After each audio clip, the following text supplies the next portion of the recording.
Hello दोस्तों, मैं हूँ राधा तिवारी। गंगा सागर साहित्य चैनल में आप सभी का स्वागत है। मैं आज पढ़ने जा रही हूँ चिप की दावत कहानी। लाइन बाय लाइन वाचन करूँगी। I am not educator, I am also learner. तो आज हम लर्न करने जा रहे हैं चिप की दावत कहानी, जो भीष्म साहनी की है। इसके पार्ट 1 के माध्यम से हम दृष्टि वाली बुक से तथ्य इम्पॉर्टेंट और जो कोटेशन है सभी चीज़ें हम कंप्लीट कर चुके हैं। सिर्फ इस पूरी कहानी का वाचन करेंगे पार्ट 2 के माध्यम से। तो देरी न करते हुए चलते हैं। आज मिस्टर सामनाथ के घर चिप की दावत थी। सामनाथ और उनकी धर्मपत्नी को पसीना पोंछने की फुर्सत न थी। पत्नी ड्रेसिंग गाउन पहने, उलझे हुए बालों का जूड़ा बनाए, मुंह पर फैली हुई सुर्खी और पाउडर को मले, और मिस्टर सामनाथ सिगरेट पर सिगरेट फूंकते हुए चीज़ों की फेहरिस्त हाथ में थामे एक कमरे से दूसरे कमरे में आ जा रहे थे। ऐसी स्थिति थी। आखिर 5 बजते बजते तैयारी मुकम्मल होने लगी। कुर्सियाँ, मेज, तिपाहियाँ, नैपकिन, फूल सब बरामदे में पहुँच गए। ड्रिंक का इंतजाम बैठक में कर दिया गया। अब घर का फालतू सामान अलमारियों के पीछे और पलंग के नीचे छिपाया जाने लगा। तभी सामनाथ के सामने सहसा एक अड़चन खड़ी हो गई। माँ का क्या होगा? इस बात की ओर न उनका और उनकी कुशल गृहिणी का ध्यान गया था। मिस्टर सामनाथ श्रीमती की ओर घूमकर अंग्रेजी में बोले, माँ का क्या होगा? श्रीमती काम करते करते ठहर गईं और थोड़ी देर तक सोचने के बाद बोली, इन्हें पिछवाड़े इनकी सहेली के घर भेज दो। रात भर बेशक वहीं रह लें, कल आ जाएं। सामना सिगरेट मुंह में रखे, सिकुड़ी आंखों में श्रीमती के चेहरों की ओर देखते हुए पल भर सोचते रहे। फिर सिर हिलाकर बोले, नहीं, मैं नहीं चाहता कि उस बुढ़िया का आना जाना यहाँ फिर से शुरू हो। पहले ही बड़ी मुश्किल से बंद किया था। माँ से कहें कि जल्दी ही खाना खा के शाम को अपनी कोठरी में चली जाएं। मेहमान कहीं 8 बजे आएंगे, इससे पहले ही अपने काम से निपट लें।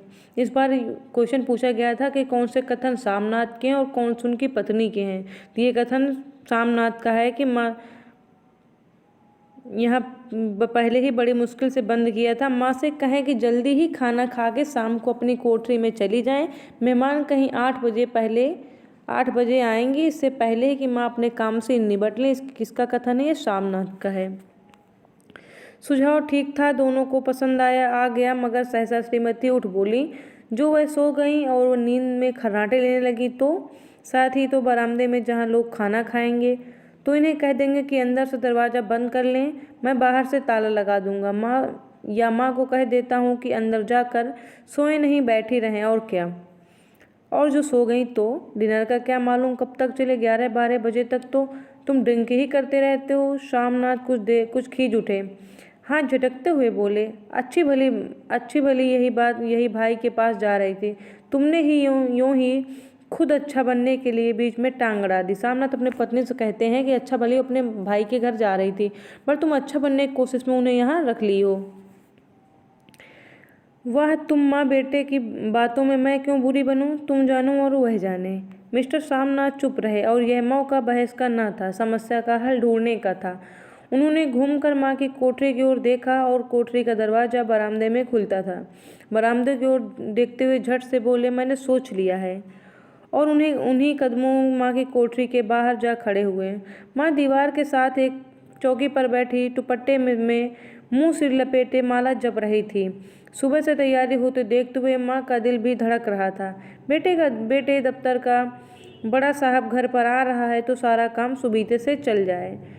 माँ, आज तुम खाना जल्दी खा लेना, मेहमान लोग 7:30 बजे तक आ जाएंगे। 7:30 बजे तक मेहमान आ जाएंगे। माँ ने धीरे से मुंह पर दुपट्टा हटाया और बेटों को देखते हुए कहा, आज मुझे खाना नहीं खाना है बेटा। तुम तो जानते हो मांस मछली बने तो मैं कुछ नहीं खाती। जो भी हो अपने काम से जल्दी निपट लेना। अच्छा बेटा। और माँ, हम लोग अपने पहले बैठक में बैठेंगे, उतनी देर तुम यहाँ बरामदे में बैठना। फिर जब हम यहाँ आ जाएं तो तुम गुसल खाने के रास्ते बैठक में चली जाना। माँ आवाक बेटे का चेहरा देखने लगी, फिर धीरे से बोली, अच्छा बेटा। और माँ, आज जल्दी से सो नहीं जाना, तुम्हारे खर्राटे की आवाज़ बहुत दूर तक जाती है। माँ लज्जित सी आवाज़ में बोली, क्या करूँ बेटा, मेरे बस की तो बात नहीं है। जब से बीमारी से उठी हूँ, नाक से सांस नहीं ले सकती हूँ। मिस्टर सामनाथ ने इंतजाम तो कर दिया, फिर भी उनकी उधेड़ बुन खत्म नहीं हुई। जो चीफ अचानक उधर आ निकलता तो 8-10 मेहमान होंगे, देसी अफसर, उनकी स्त्रियां होंगी, कोई भी गुसलखाने की तरफ तो जा सकती हैं। क्षोभ और क्रोध में वह झुंझुलाने लगे। एक कुर्सी को उठाकर बरामदे में कोठरी के बाहर रखते हुए बोले, आओ माँ, इस पर बैठ जाओ, तो जरा बैठो तो। माँ माला संभालते हुए पल्ला ठीक करती उठी और धीरे से कुर्सी पर आकर बैठ गईं। यूं ही नहीं माँ, टांगे ऊपर चढ़ाकर नहीं बैठते, ये खाट नहीं है। माँ टांगे नीचे उतार ली। और खुदा के वास्ते नंगे पाँव नहीं घूमना, न ही वही खड़ाऊँ पहनकर सामने आना। किसी दिन तुम्हारी यह खड़ाऊँ उठाकर बाहर फेंक दूंगा। माँ चुप रही। कपड़े कौन से पहनोगी माँ? जो है वही पहनूंगी बेटा, जो कहो पहन लूँ।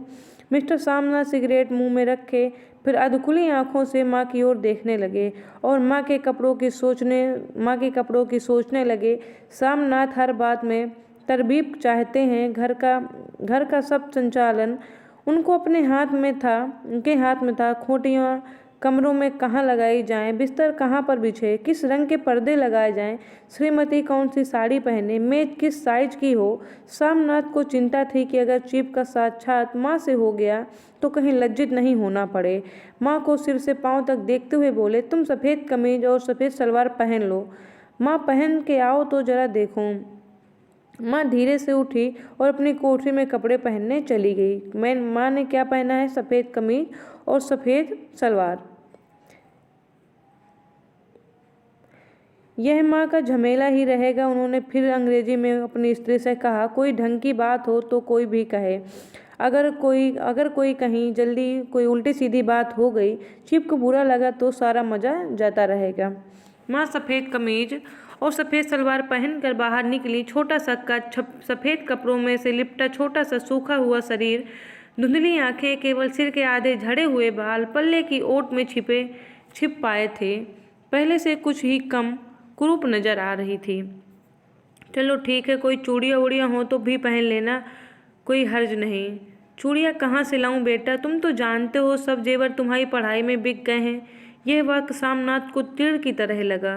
तिनक कर बोला, यह कौन सा राग छेड़ दिया माँ? सीधा कह दो ना कि नहीं है जेवर, बस इससे पढ़ाई वढ़ाई का क्या ताल्लुकात है? जो जेवर बिका तो कुछ बनकर ही आया हूँ। निरा लडूरा तो नहीं लौट आया। जितना दिया था उससे दुगना ले लेना। मेरी जीभ जल जाए बेटा, तुमसे जेवर लूँगी, मेरे मुंह से यूं ही निकल गया। जो होते तो लाख बार पहनती। 5:30 बज चुके थे। अभी मिस्टर सामनाथ को खुद भी नहीं नहा धोकर तैयार होना था। श्रीमती कब की अपने कमरे में जा चुकी थी। सामनाथ जाते हुए एक बार माँ को हिदायत करते हैं, माँ रोज की तरह गुमसुम बन के नहीं बैठी रहना। अगर साहब इधर आ निकले तो कोई बात पूछे तो ठीक तरह से जवाब दे देना। मैं ना पढ़ी लिखी ना लिखी बेटा, मैं क्या बात करूँगी? तुम कह देना माँ अनपढ़ है, कुछ नहीं जानती, कुछ नहीं समझती, वह नहीं पूछेगा। 7 बजते बजते माँ का दिल धक धक करने लगा। अगर चीफ सामने आ गया और उसने कुछ पूछा तो वह क्या जवाब देंगी? अंग्रेज को तो दूर से ही देखकर घबरा उठती थी। यह तो अमरीकी है, ना मालूम क्या पूछे। मैं क्या कहूँगी? माँ का जी चाहा कि चुपचाप पिछवाड़े विधवा सहेली के घर चली जाएं, मगर बेटे के हुक्म को कैसे टाल सकती थी। चुपचाप कुर्सी पर टांगे लटकाए वही बैठी रहीं। एक कामयाब पार्टी वह है जिसमें ड्रिंक कामयाबी से चल जाए। सामनाथ की पार्टी सफलता के शिखर चूमने लगी। वार्तालाप उसी रौ में बह रहा था जिस रौ में गिलास भरे जा रहे थे। कहीं कोई रुकावट न थी, कोई अड़चन न थी। साहब ने को विस्की पसंद आई, मेम साहब को पर्दे पसंद आए, सोफा कवर का डिजाइन पसंद आया था, कमरे की सजावट पसंद आई थी। इससे बढ़कर क्या चाहिए? साहब तो ड्रिंक के दूसरे दौर में ही चुटकुले और कहानियां कहने लग गए थे। दफ्तर में जितना रोब रखते थे, यहाँ पर उतने ही दोस्त परवर हो रहे थे। उनकी स्त्री काला गाउन पहने, गले में सफ़ेद मोतियों का हार, सेंट पाउडर की महक से ओत-प्रोत कमरे में बैठी सभी देसी स्त्रियों की आराधना का केंद्र बनी हुई थी। बात बात पर हंसती, बात बात पर सिर हिलाती और सामनाथ की स्त्री से तो ऐसे बातें कर रही थी जैसे उनकी कोई पुरानी सहेली हो। ये ऐसे कौन सा बर्ताव करती है? बड़ी जो साहब की वाइफ है वो ऐसा बर्ताव करती हैं जैसे वो बहुत सामनाथ की पत्नी की बहुत अच्छी सहेली हों। पहने क्या है? काला गाउन पहने हैं, मोतियों का हार पहने हैं,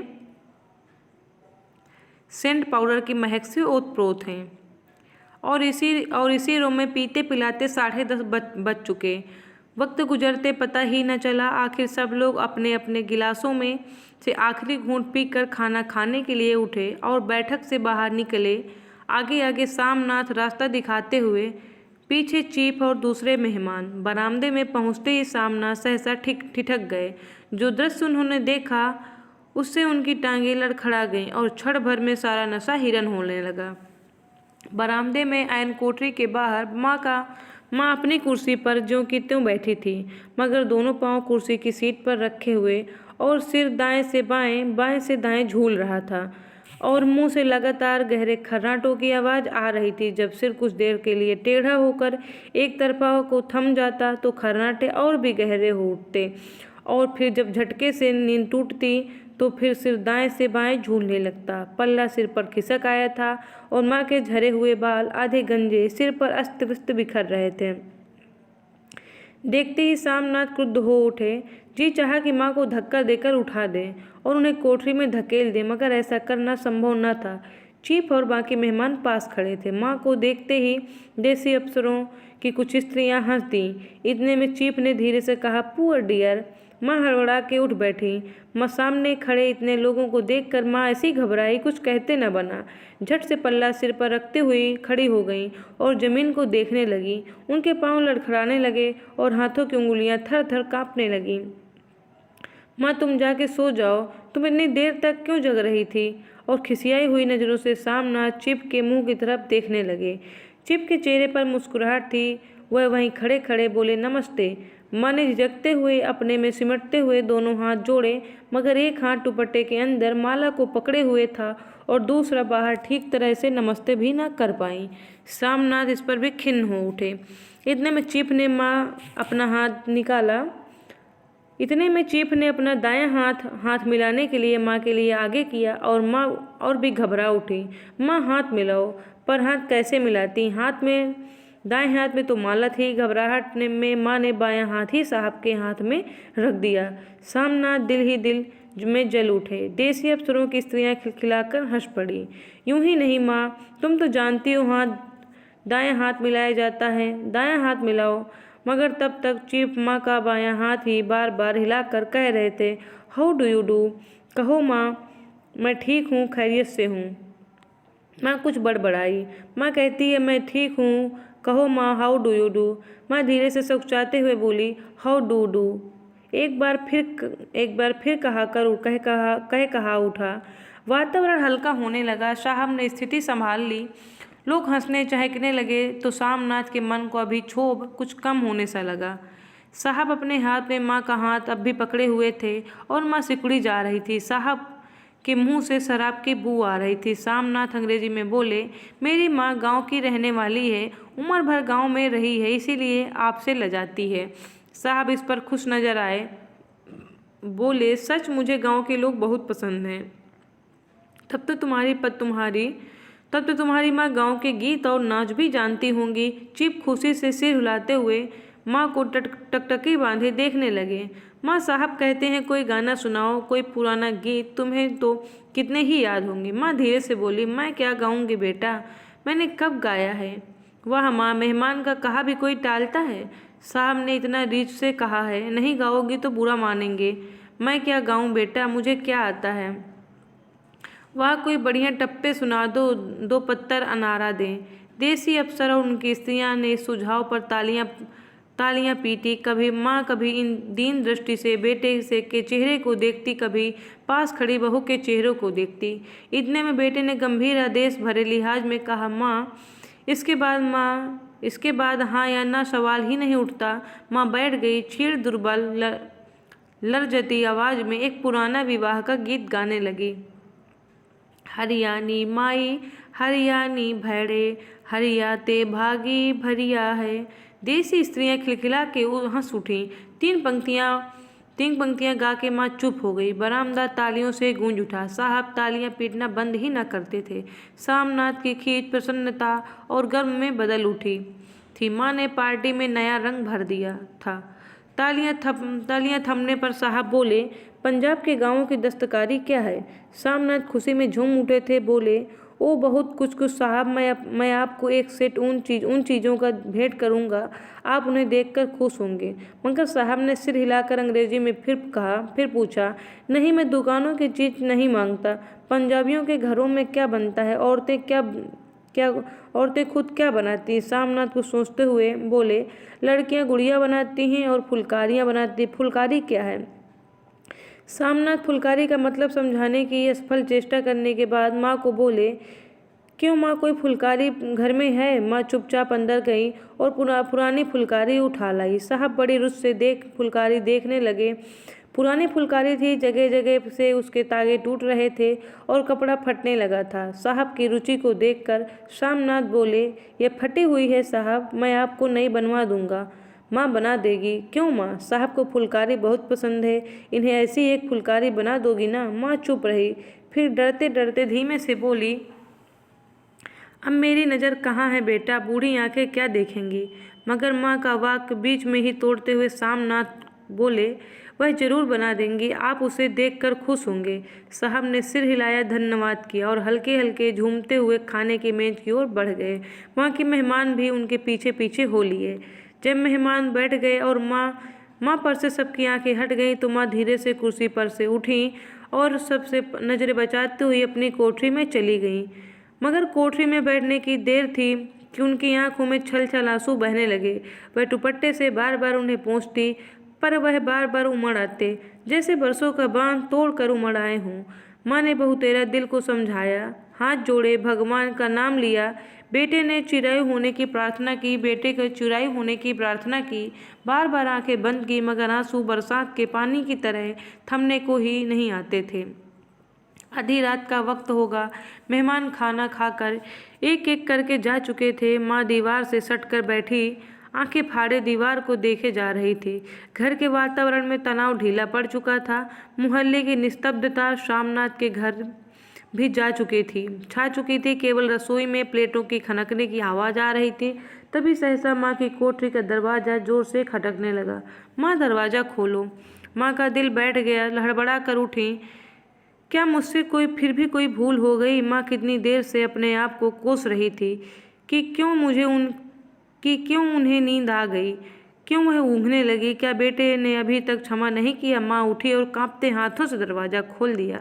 दरवाज़ा खुलते ही सामनाथ झूमते हुए आगे बढ़ आए और माँ को आलिंगन में भर लिया।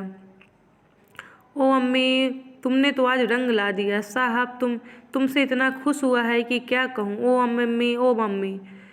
माँ की छोटी सी काया सिमटकर बेटे के आलिंगन में छिप गई। माँ की आंखों में फिर आंसू आ गए। उन्हें पूछती हुई धीरे से बोली, बेटा तुम मुझे हरिद्वार भेज दो, मैं कब से कह रही हूँ। सामनाथ का झूमना सहसा बंद हो गया और उनकी पेशानी पर फिर तनाव के बल पड़ने लगे। उनकी बाहें माँ के शरीर पर से हटाईं। क्या माँ, यह कौन सा राग तुमने छेड़ दिया। सामनाथ का क्रोध बढ़ने लगा था, बोलते हुए तुम मुझे बदनाम करना चाहती हो ताकि दुनिया कहे कि बेटा माँ को अपने पास नहीं रख सकता।